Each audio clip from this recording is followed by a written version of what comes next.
Okay, hello and welcome to the How to Play Your Turn tutorial.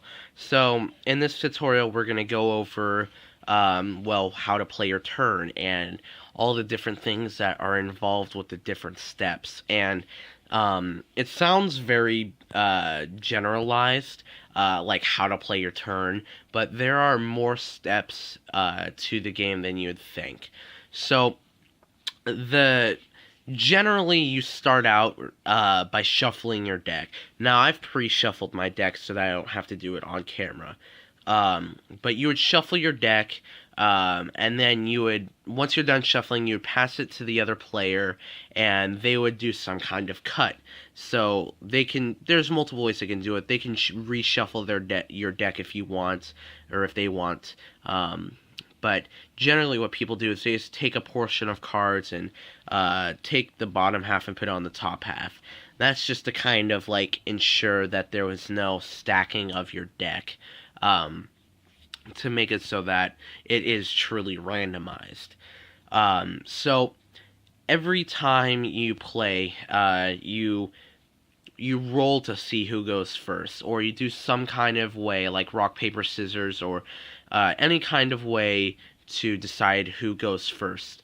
So generally what I do is we take two six-sided dice, we roll it, and whoever gets the higher number gets to go first. Now, in tournament play, you are not allowed to look at your hand before you decide if you go first or not. So when you go to a tournament, or when you play with your friends, if that's how you want to play the game, we have house rules that change how you play the game a little bit, just to accommodate for how we like to play. But the way it works is you draw 7 cards. You always start with 7 cards. So 3, 4, 5, 6, 7. So you have 7 cards, right? And like I said, you're not allowed to look at them before you decide if you go first or not. So, when you decide if you go first or not, you're deciding. So, if you choose to go first, you don't get to draw a card. So, on the first turn, you just get to play whatever's in your hand, and then on the next turn, you get to draw your card from your deck. Now, this is technically not considered a turn. It's considered turn 0, but you don't have to think of it that way. That's only if you're trying to show off to people. So, so the other choice is to draw. And what drawing means is that you would go second technically, and you would be playing on turn 2 or turn 1, depending on how you see it. So, if you choose to draw, you draw a card when you begin your turn. And then that's how it is for the entire game. And after, on the opponent's first turn, if they decide to go first, then they draw, and that's how it is the entire game. So you decide if you go first or you draw. You look at your hand. Let's see if we have good cards here to deal with. All right, so this will work for the video, for the sake of the video. So let's say I chose to draw, so I get to draw a card. Now, when you play, so before you draw, there's a step called the upkeep. And what the upkeep is that's where certain abilities that activate during the upkeep happen, and it's when you untap lands. So, or untap lands and creatures and whatever you may have tapped, unless stated otherwise, that's when you would untap them. So, like, if I had, say, this artifact and this land out, and they were both tapped on my during my upkeep before I draw, they would untap. So that's what the upkeep is, and once you complete your upkeep, then you draw. And so once you draw, you forfeit your upkeep.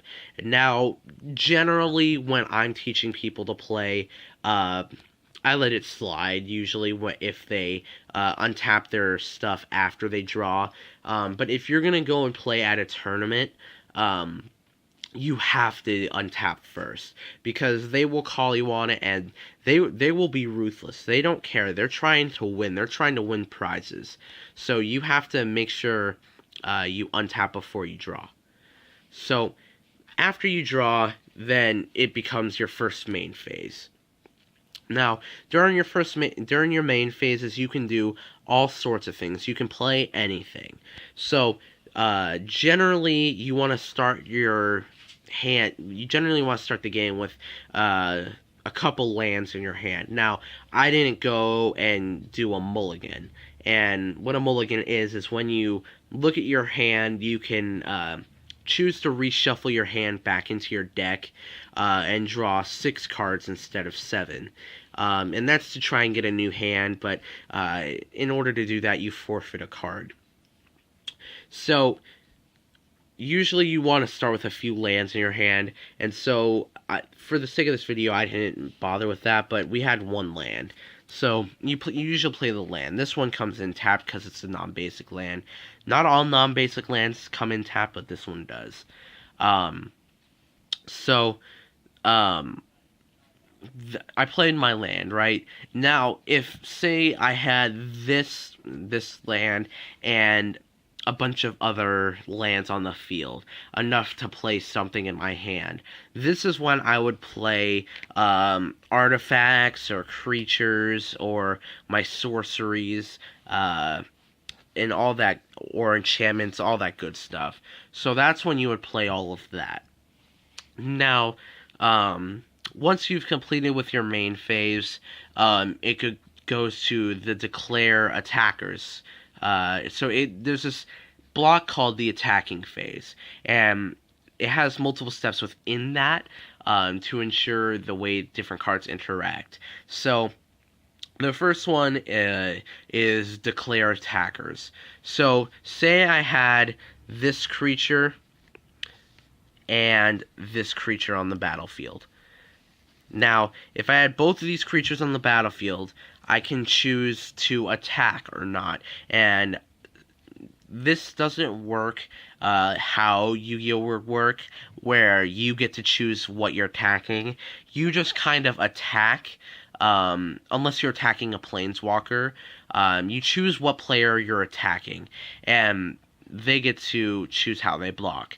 So, I attack player 1 with this creature, and I attack, say, his Planeswalker with this creature.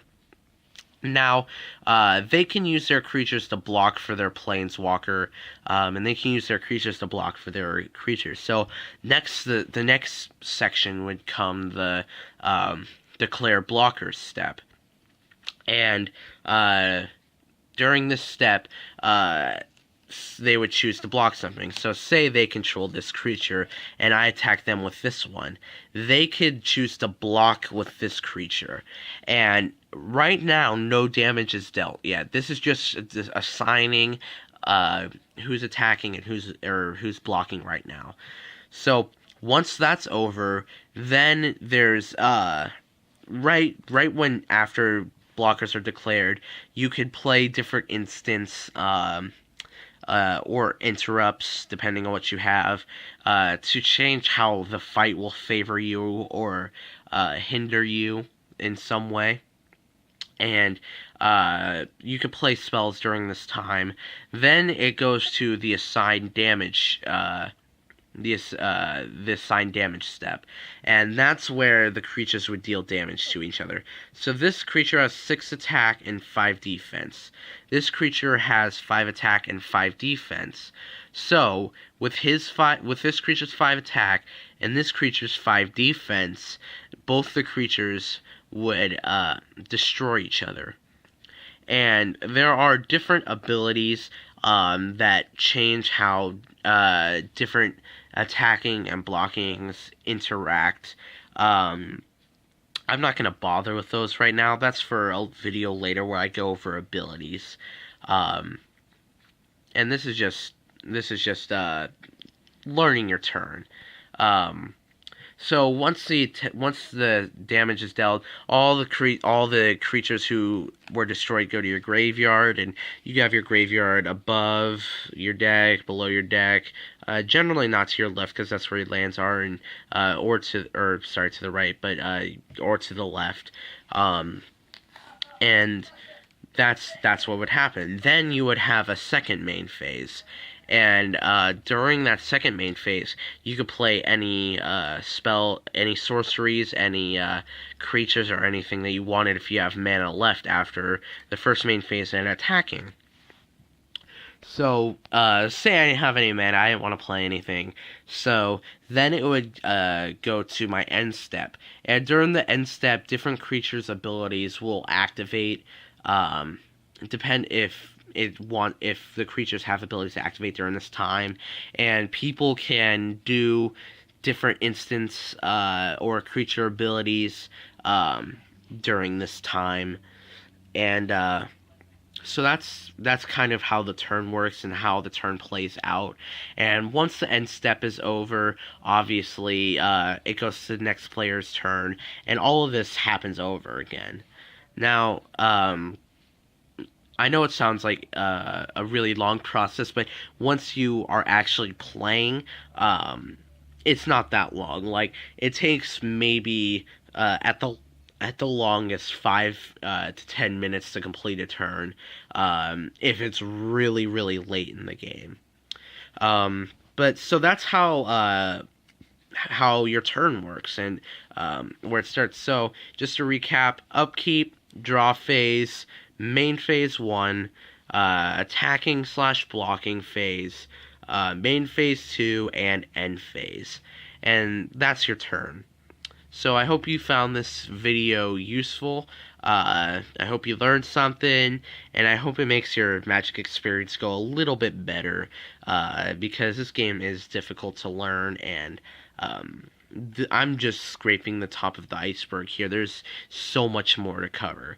So I hope, thank you guys for watching.